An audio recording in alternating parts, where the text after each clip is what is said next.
When a talented filmmaker commits his life to documentary work, and his work is honest and unblinking and nuanced and penetrating, we are all the winners.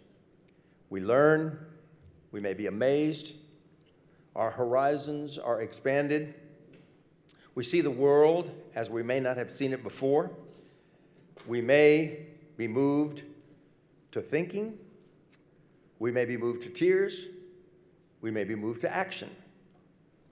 Tonight, the Austin Film Society recognizes Hector Galan, one of the most prolific and respected documentary filmmakers in the nation.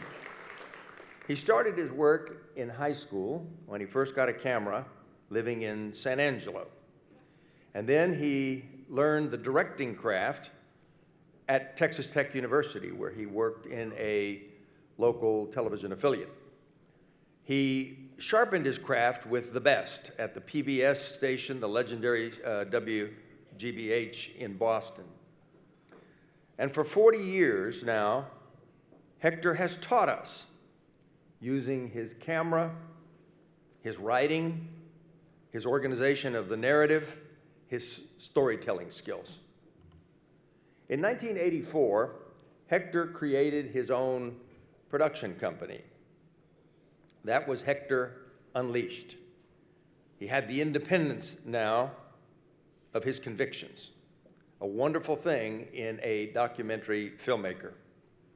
And the excellence has been prodigious and continuous since. 11 films for the noted PBS Frontline program. Award-winning 4-part series for PBS called Chicano that won every award there is to win in the field. Films about a wide range of subjects, the lives of farm workers, race relations in the military, college athletics, foster care, and his special gift has been to chronicle the experience of Latino life in America in special ways. Recently, for example, he did a PBS piece that looked at the great movie Giant from a Latino perspective. It is set in Texas and has a big part of it dedicated to the Latino story. Hector has also shared his gifts with young people. For example, he mentors regularly young filmmakers and teaches through the UT Film Institute. He shared his gifts with emerging communities. He has traveled to places like Eskimo communities, the Pacific Islands, in Guam and Hawaii, and places like Thailand to share his gifts with emerging filmmakers in those countries, and certainly with Latino filmmakers through the National Association of Latino Independent Producers. After working with Hector over several decades, and our first collaboration was in 1992, I have marveled at his special skills. He has good instincts for the story. He knows his craft. He plans meticulously. He is precise in his standards, smart, and nuanced in his insights, wise. He is smart, but he's also wise. He commands the flow of the narrative, and perhaps most importantly, he has an innate understanding for people, for the human story. So he can tell the human story in ways that we get it, that touch both our rational minds and our deeper feelings. By organizing the excerpts of the work you're about to see, the Austin Film Society makes these points. And I want to say a special word of appreciation on behalf of the Latino community to the Austin Film Society for recognizing someone who should have been recognized in Texas a long time ago, and who has done some really special work. It's time. So in this era when we are being more inclusive and looking at people on the merits, thank you to the Austin Film Society for recognizing Hector Galan. He deserves to be in the Texas Film Hall of Fame. So these clips you're about to see demonstrate the heart and soul of a filmmaker who applies his craft every day to make the world a little better. That is his life. And this you're about to see is his legacy.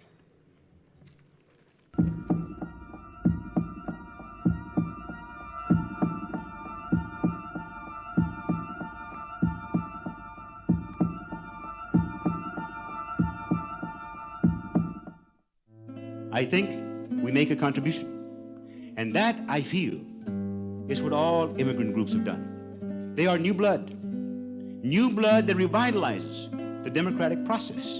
And I think that's what's going to happen the next 30 years. That the Mexicans, although they are cotton pickers and they are laborers, they are making this country true to its ideals. And that means that even the humblest of its citizens have a right to elect their representation. Hector Galan is important because he gave Mexican Americans a voice and presented a different view of Mexican Americans that was non-stereotypical. Hector showed that Mexican Americans were vaqueros, the last cowboys of the Southwest. They were laborers, they were miners, they were soldiers, they were decorated war veterans. They were political leaders like Cesar Chavez. They were religious leaders. So this is what he's documenting over and over again in his films. If it's not a beer-drinking song, it's a tear-jerking song, it's a heartbreaking song, but it's a song. If you look at all of Hector Galan's documentaries, you see a theme, and the theme is always about telling untold stories, bringing these stories to a national audience. It's always about the story. It was not easy to go from growing up there in San Angelo, Texas, with expectations not being very high for many Mexican American youth, but he did it. His first job, he went to the employment agency and got a job as a camera operator. And that was it. That's where he started that journey into film. He went to college, and from there, that was his path. It opened up his path. I think Hector Galan got into documentary filmmaking or progressed into it because he saw a need to tell these stories that are universal, but that are also very, very directly connected to his community and his roots as a Tejano, as a Mexican American. Before the world, before all of North America, before all of our brothers in the Bronze Continent, we are a nation. We are a union of free pueblos. We are Aztlán. Hector's early successes got the attention of WGBH in Boston, which is the center of PBS documentary production. He went there and was very successful very early in his career and did a number of successful documentaries there. His four-part history on the history of the Mexican-American civil rights movement is his masterpiece, and it's the definitive kind of statement and document about the civil rights movement. It covers everything from the struggle in the fields with Cesar Chavez to political struggles to struggles in education. They're still in circulation. They're still being watched in classrooms all over the country. When Hector was coming up, he did not have a lot of mentors, especially early on, and he faced a lot of discrimination. So he says, I want to help others. I don't want others to go through what I've been through. There were times when he wanted to quit. There were times when he was called names at the job site, in television, and he didn't quit. And so he's always said it's very important to mentor the next generation coming up. I don't want anyone to ever go through that. He has provided a lifeline for up-and-coming filmmakers to sustain a career in the documentary world. As a mentor, he is kind and giving and also honest and critical. The sense of family that Hector creates is warm, inviting, and a lot of fun. Hector Galan's importance to Austin filmmaking and the film community, its importance can't be underestimated, and a lot of people miss it. What's really crucial is that Hector starts making documentaries when most production was in major cities or on one of the coasts. The fact that he was doing important work in Austin, Texas, on his own terms, really compounded it. Hector Galan is the first documentary filmmaker to be inducted into the Texas Film Hall of Fame. We welcome him and thank him for decades of exemplary work.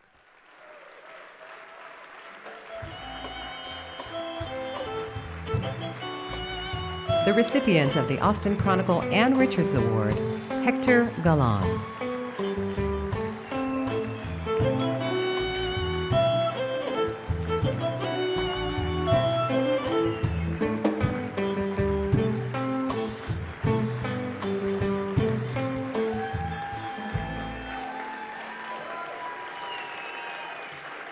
This is great.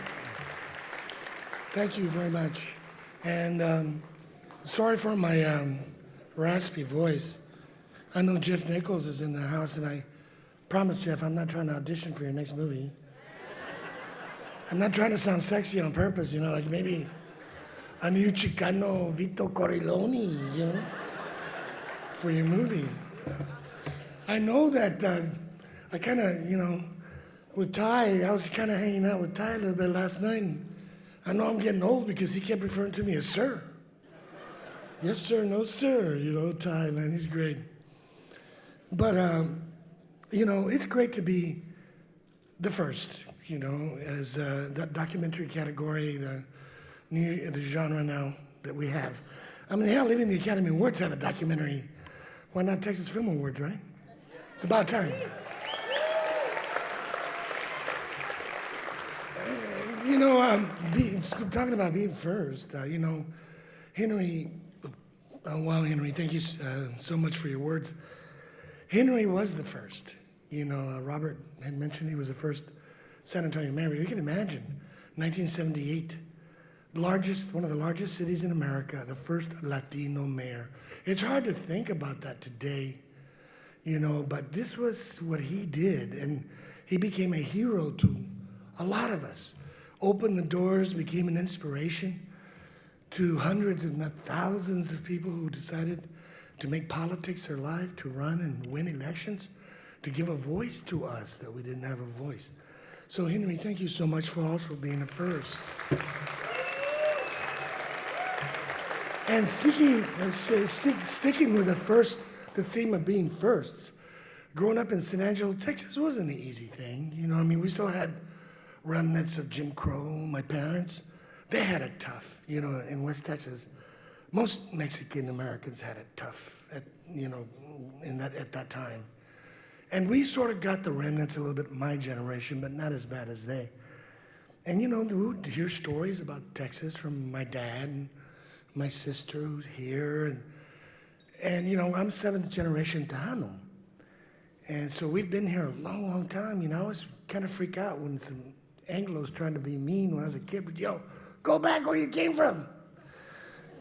I said, what the hell are they talking about? You know, I'm from here. It was very confusing. But my dad and mom, they were really cool. And I think that's this whole trajectory of documentaries started in that small town. You know, my dad, World War II vet in the Pacific, said, Dad, you know, I want to grow my hair. I think maybe I was one of the first Mexican Americans, I can't say 100%, to grow my hair long at that time. I want to grow my hair long, Daddy. Okay, mijo. And my mom, you want to be a hippie? See, mommy, you know, my mother, I miss her. God bless your soul, Mom. Rest in peace. She couldn't speak English, so she'd make up words, you know, I remember, and I miss them so. Like lipstick, she'd say, lippy sticky. You know, or if I was going to have breakfast, mijo, you want some, what'd she say? Pototis? You know, for post-toasties. But anyway, I missed that, you know, from my mom. But anyway, I grew my hair long, and it was tough growing your hair long at that time. You know, and I'm talking about, you know, mid-60s, early 70s. It was very common in school, high school, to hear the commotion, and you look out the window, and some poor white boy, long-haired white boy, and all the jocks chasing him with scissors, you know, cut his hair. And, you know, and the coaches encouraged this. I didn't have much problems because I always give them the mean barrio look, and they thought I had a switchblade, so they didn't want to take any chances, you know. Watch out, dude. But the great thing about it was that we really came together. You know, we had a small African-American community in West Texas. It wasn't big. Jim Crow, you know, lived a lot in East Texas and the Deep South, where it was bad for African-Americans. Well, there weren't that many in West Texas and the Southwest, so we got it. And so even though it was, you know, okay, not as bad. There were opportunities that just weren't there for you. The thing about having long hair was that we were together. You know, we were one. We were fighting the establishment and the African Americans with their fros and us with our long hair. You'd see a Anglo walking down the street or in a hallway. Peace, brother. You know, that's fantastic. Well, you know, school went on, graduating. Mexican Americans, we didn't really have an opportunity or talk about, we're never prepped to go to college. Certainly none of my parents, nobody in my family went to college. And all the Chicanos that I knew didn't go to college. And they put us in mechanic, you know, auto mechanics. But, you know, as much as damn auto mechanics make today, maybe that's not a bad profession. But, you know, I graduated and they knew, I knew that I was interested in radio, and that's what I wanted to work in. And so the local employment guy, Pete said, hey, there's a job opening at the local TV station for a cameraman. Wow, really? I knew those jobs weren't for Mexican Americans. They weren't for us. I mean, we were set up to, you know. But I went anyway. Showed up with my long hair, and sure enough, they were all the Anglos with their coat and tie, and, you know, and they don't have a chance in hell, you know. And so came my turn, knock, knock on the door to talk to the production manager, and lo and behold, he had long hair too. Peace, brother. Well, I got hired. You know, yeah, this is San Angelo, and under one condition, though, he said, you gotta cut your hair. He said, I'm management, I can get away with it, but you can't. You're gonna be a... So I come in, the rest was history. Went to college, went to tech, got the bug. I really went crazy with the new cameras, with the mini cams that were out, you know. And then I did a documentary in Lubbock. Went to Texas Tech. Any Red Raiders here? I wonder, you know. Yeah, Red Raiders. There you go. And it was called Disco Discrimination. It opened a lot of doors, you know, from, because I didn't tell you this, but my parents, when they let me grow my hair long, they let me paint my room black. And I tell you what, man, Led Zeppelin changed my life in that room. But that's another story, right? So I went from Led Zeppelin to Donna Summer. That's how close, you know, but anyway, it opened up a lot of doors, that disco discrimination, and you can only imagine what it was about. It was about discrimination. You know, clubs were burning down all over, civil rights division. Well, anyway, it was seen by some people in Boston, and that's how I got there. And then I went to Boston, and I learned with the best, and I worked with one of the very few, one of the only really at the time, Jessica Savage. I know there's a lot of young people here that don't know her name. But God rest, her soul rest in peace. She died in a terrible car accident, but she was one of the first anchor women. You know, there was now I went blank. It'll come to me here in a little bit. But there were only like two. Please help me. Who's the other big one? Barbara Walters. Connie Chung came later. But there was Jessica Savage, you know, like the first women breaking into network television. Is great working with her. And I brought back, you know, like I miss Texas. I wanted to come home real bad when I was in Boston. I mean, I love Boston, don't get me wrong. But I wanted to be in Texas, and I came home. And so here I am, you know, and I brought a big fat Rolodex. And so, you know, I got out there and brought a lot of projects here to Austin.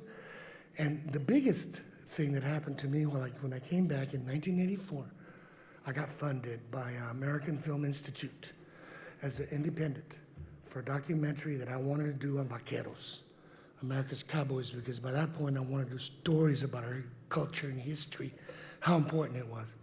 And I got funded.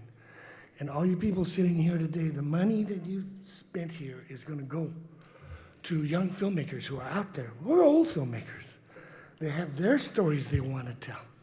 And you're going to make it possible for them to do that, because American Film Institute doesn't exist anymore, but Austin Film Society does. And that's what you guys are doing. And to close, I just want to say, you know, I'm still kicking and I'm still going, and I have a very broken heart tonight when I have so many friends. so many people that I know that are in hiding. They're afraid to come out. We're in America. How can that be? People that are afraid that they will be snatched and separated from their families, you know? Come on. And in a country where we're being separated. And that can happen. And I hope the new generation of filmmakers at AFS will keep that in mind. We're in very dangerous times. Let's tell the truth. Let's see what's going on. And finally, in closing, gracias, mil gracias, and peace.